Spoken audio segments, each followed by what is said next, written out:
Rencontre avec Souleymane Belchir, journaliste et historien, autour de son livre Le dilemme du roi.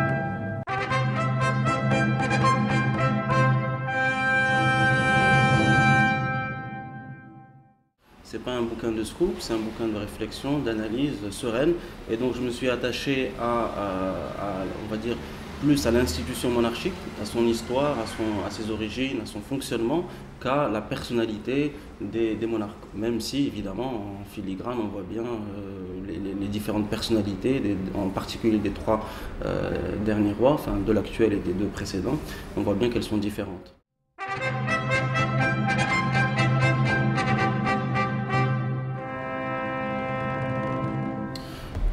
D'abord, ce livre, c'est le fruit d'une réflexion. C'est le fruit d'une dizaine d'années de travail, d'articles, et où je me suis particulièrement intéressé à la monarchie. Je suis dans l'analyse, je suis dans la sérénité, je ne suis pas là en donneur de leçons en disant ce qu'il faut faire ou ce qu'il ne faut pas faire. J'essaie de poser des questions et maintenant, libre à chacun de le prendre comme il veut. Mais je pense que en tous les cas, c'est quelque chose de positif. Dans la production, il y a une production sur la monarchie marocaine. C'est faux de dire que c'est interdit d'en parler. C'est quoi la production aujourd'hui sur la monarchie marocaine? Il y a des livres hagiographiques, c'est-à-dire qui font l'éloge de la monarchie, que ce soit le Hassan II, que ce soit Mohamed V, que ce soit Mohamed VI, voilà, qui sont là pour dire bravo, c'est génial, tout ce qui est fait est super. C'est pas ça qui m'intéressait de faire, ça m'intéressait pas de faire, qui sont dans la critique, dans la dénonciation, dans le scoop, ce sont des livres de journalistes. Et il y a, en troisième lieu, il y a des livres de chercheurs, parfois très critiques, des chercheurs marocains qui peuvent être publiés ici au Maroc ou à l'étranger. Malheureusement, ils ont une diffusion assez restreinte, ils sont écrits dans un style assez scientifique et donc ils touchent un public peu large. Et même s'ils sont critiques, la critique au final ne porte pas, elle est peu reprise, elle ne fait pas véritablement débat. J'ai essayé de faire un livre différent, c'est-à-dire qui soit entre la science politique et entre le journalisme, et en même temps avec de l'histoire. Donc, et qui soit ni dans la dénonciation, ni dans la géographie. Et c'est ça, et donc mon objectif, c'est que ce livre aide à ce qu'on ait un débat serein et sans règlement de compte sur la monarchie, sur le système qui prévaut aujourd'hui au Maroc.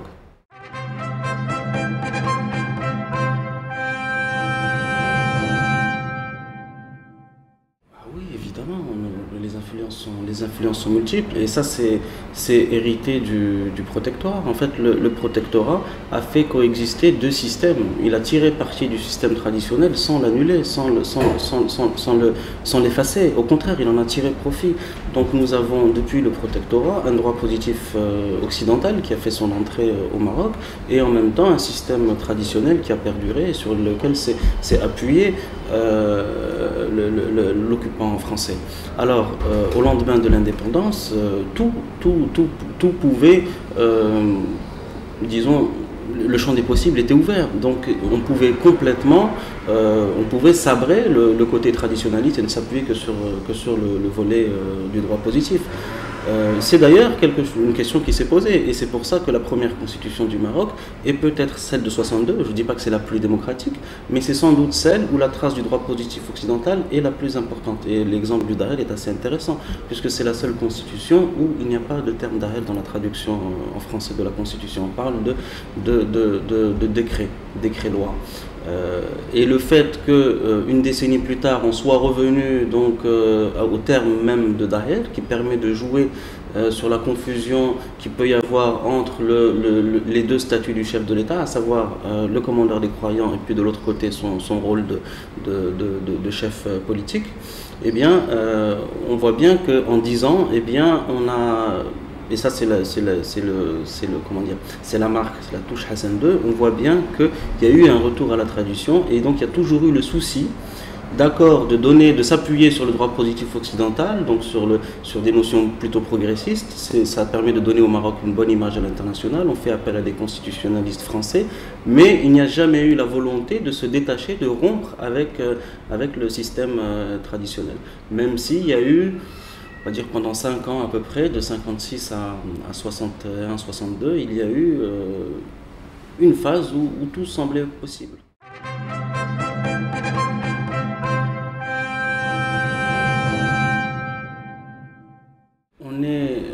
on est dans un mix entre les deux. On est dans une, bon, c'est ce qu'on dit souvent, mais c'est-à-dire la schizophrénie dont on affuble souvent le Marocain, elle se retrouve à tous les niveaux de l'État.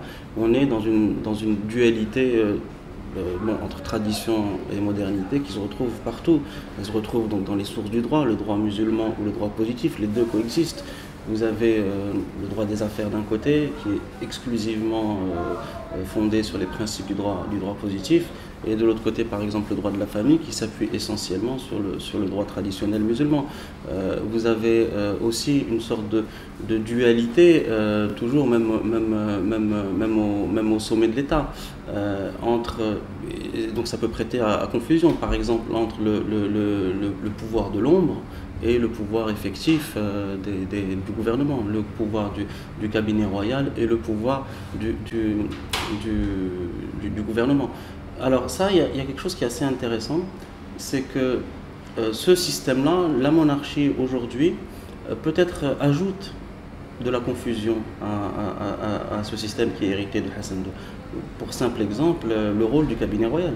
Sous Hassan II, un ministre avait du poids. Les institutions avaient peut-être plus de poids. C'était peut-être, sans doute, même certainement, un système beaucoup plus autoritaire, parfois despotique, mais en même temps, Hassan II avait le souci des institutions, peut-être beaucoup plus que le roi actuel.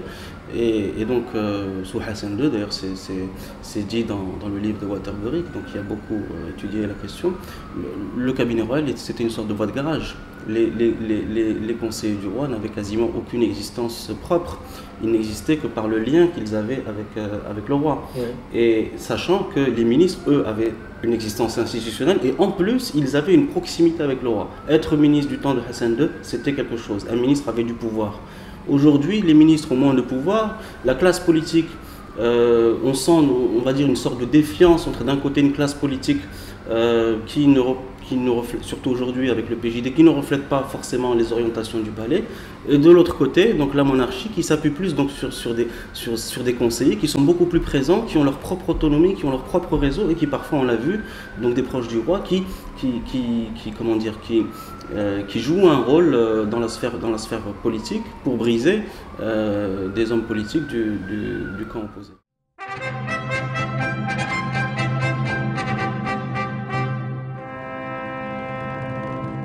Alors moi je trouve que il y a un mythe de l'efficacité, c'est-à-dire on veut nous faire croire que en s'appuyant sur des technocrates et en gros en discréditant les politiques, eh bien on va pouvoir mener une politique beaucoup plus efficace.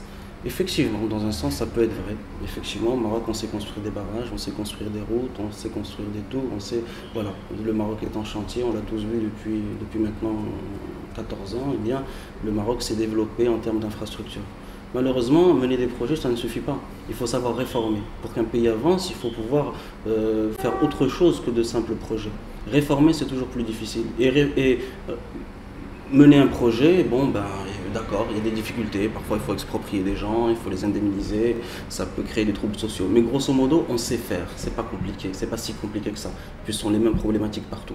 Par contre, mener une réforme, ça c'est compliqué. Et ça implique de rompre avec le consensus. On ne mène pas. La loi doit précéder la société. On ne peut pas attendre que la société se mette à niveau pour voter la loi qu'on attend. Et c'est à ce niveau-là qu'on a des difficultés. On attendait de ce règne-là beaucoup plus qu'un développement des infrastructures. On attendait aussi une rupture de certaines lois. Et par exemple, c'est bien le nouveau code de la famille, enfin le nouveau, maintenant il a 10 ans, adopté en 2003. C'est bien, mais c'est pas suffisant. C'est pas suffisant. Ce n'est pas pour moi, à mon sens, une loi de rupture. Il y a beaucoup de pans qui sont restés encore. La question de l'héritage, la question de l'interdiction effective du mariage des jeunes filles mineures, la question de la polygamie par exemple. Il faut être... c'est se leurrer que de croire que adopter une loi d'envergure peut satisfaire tout le monde. Donc il faut accepter de sortir du consensus, il faut accepter d'adopter des lois courageuses, il faut accepter... Et pour ça c'est une prise de risque. Parce qu'on est dans un système monarchique qui est un système de consensus. C'est-à-dire toute réforme d'envergure, forcément, elle doit être rattachée au roi. Et on ne peut pas accepter qu'une réforme d'envergure, donc initiée par le roi, soit acceptée seulement par 55% de la population. Notre système même fait que on ne peut pas accepter que le roi ne recueille pas au moins 98,5% des voix. En gros, c'est ça. Donc une réforme difficile, une réforme qui demande du courage, et bien forcément, du coup, on rechigne à l'adopter. Et du coup, on retarde les choix fondamentaux, même pour des choses très simples. Quand même, c'est assez surprenant que la simple abrogation ou modification de l'article 475 du Code pénal qui autorisait le mariage d'une jeune fille violée avec son violeur et qui du coup empêchait que son violeur soit poursuivi, eh bien c'est quand même aberrant qu'on se satisfasse de cette simple abrogation. Et c'est aussi surprenant que ça prenne autant de temps, parce que quand même, entre le moment, ça fait 2 ans maintenant, il me semble que, voilà, 2 ans pour réformer une simple aberration, c'est quand même assez compliqué.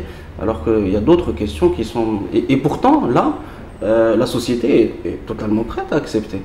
Donc nous avons des lois qui cherchent trop à coller à la société. Le principe du droit, c'est qu'il façonne les sociétés, c'est qu'il leur permet d'évoluer, il doit être en avance, les lois doivent être en avance sur la société.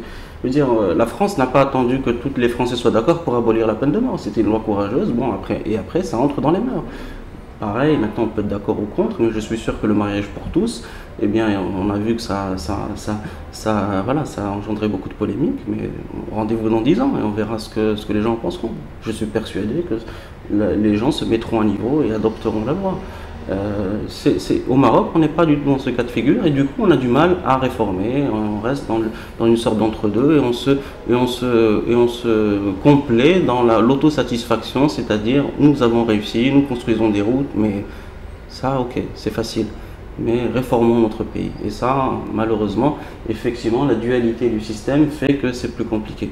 Et c'est pour ça qu'il faudrait arriver à un système où celui qui est à la tête, c'est-à-dire celui qui est l'auteur des réformes, puisse rendre des comptes. Dans un système où comme le système marocain, l'idéal serait que le roi, évidemment, il s'agit que le système reste un système monarchique, mais que l'essentiel du pouvoir, que l'initiative des lois courageuses puisse revenir au Premier ministre.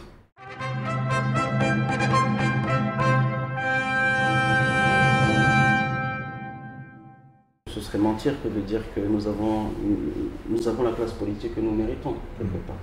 Alors, effectivement, on peut tirer sur une ambulance, on peut dire oui, les hommes politiques, ce sont tous des populistes, ils ne cherchent que leur intérêt personnel. Mais comment en est-on arrivé là? Ça n'a pas toujours été le cas. Donc il faut à un moment donné commencer à créditer, à aider les hommes politiques à sortir du marasme dans lequel ils sont. Et il faut donner des signaux qui grandissent l'action politique. Et malheureusement, la plupart des signaux qui sont donnés par le système, par le palais, sont des signaux qui enfoncent encore plus la carte politique et qui la discréditent encore plus. Donc à un moment donné, si nous voulons... Juste quelques exemples de ces signaux, donc les technocrates... Bon, on peut revenir sur la formation l'intervention par exemple des conseillers du roi quand il s'agit de nommer le gouvernement de Abbas el-Fassi par exemple. C'était quelque chose qui a été, en gros c'était les conseillers du roi volent au secours du Premier ministre qui n'arrive pas à former son gouvernement. Pour la formation du gouvernement d'avant, c'est-à-dire la nomination de Driss Jto, c'était en gros, nous avons 2 grands partis qui n'arrivent pas à se mettre d'accord. Nous avons l'Istiqlal et nous avons donc c'est le roi qui arbitre et c'est le roi qui tranche. Mais au final, qui a été perdant? Ce sont les deux. Ce sont les deux qui... Donc, et plus récemment, effectivement, quand on voit des technocrates qui sont cooptés comme ça et mis sur les listes des partis politiques, c'est discréditer les partis politiques.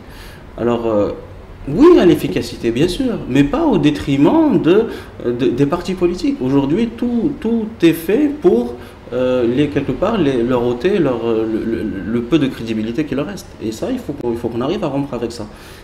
C'est intéressant parce que du coup, tu te poses la question de la cause et de la conséquence. Bien sûr. Nous, on a l'impression que c'est une cause, c'est le système politique qui ne fonctionne pas et qui est inefficace, qui pense qu'à soi à lui-même finalement. Toi tu nous dis non, attention, c'est pas qu'une cause, c'est aussi une conséquence. Oui, c'est-à-dire le marasme dans lequel on est, c'est le fruit comment dire, de 50 ans de conflit entre les partis politiques, je parle des partis politiques historiques issus du mouvement national et la monarchie.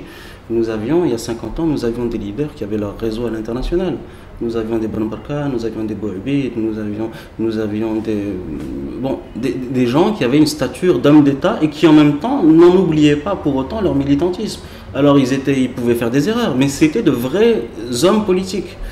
El-Fassi avait ses réseaux à l'international. Ben Barka, il organisait la tricontinentale. Aujourd'hui, nos hommes politiques, ils prennent leurs instructions au palais. Ils n'ont plus leur propre autonomie. Et avant d'ouvrir la bouche, ils essaient de voir, ils passent des coups de fil à qui ça risque de déplaire. Il y en a peu qui disent non. Il n'y en a pas qui disent non. Même les plus, comment dire, ceux dont on disait qu'ils étaient les plus offensifs ou les plus anti-marzéniens, par exemple un Mustafa Ramid, bon, il avalé couleuvre sur couleuvre. Et il ne dit pas non. Peut-être qu'il le dit en coulisses, mais en tous les cas, il ne dit pas non. Personne ne dit non publiquement.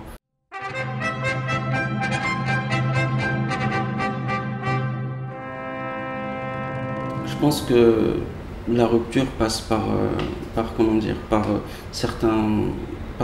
le droit. Donc passe par le droit. Donc il faut d'un groupe de personnes arrive à militer pour faire adopter certaines lois. Le problème, c'est qu'on a eu un dynamisme de la société civile au début du règne de Mohamed VI et à la fin du règne de Hassan II, qui a abouti à la réforme de la Moudawana, qui a abouti aux travaux de l'IUR. C'était il y a 10 ans aujourd'hui. C'est-à-dire on avait une société civile dynamique et qui a réussi à obtenir des victoires. Parce qu'il ne faut pas se voiler la face. J'ai critiqué le nouveau code le code de la famille, voté en 2003, mais c'est malgré tout positif par rapport à ce qu'il y avait auparavant. Le problème, c'est qu'on s'est satisfait de cette victoire-là et que beaucoup des gens qui étaient les pères et les mères de ce qui a été voté, eh bien, sont aujourd'hui dans le système et ont abandonné quelque part leur militantisme. Ils ont déjà remporté, et la relève n'est plus là. Donc nous avons une société civile qui s'essouffle, nous avons des partis politiques quand je dis une société civile qui s'essouffle, ça veut dire qui s'essouffle dans le sens où elle n'est plus écoutée. Nous avons toujours des militants d'envergure, ne serait-ce que Khadija Riadi, sauf qu'ils n'ont plus ils ne sont plus écoutés au plus haut niveau de l'État. Ils n'ont plus de relais avec le pouvoir.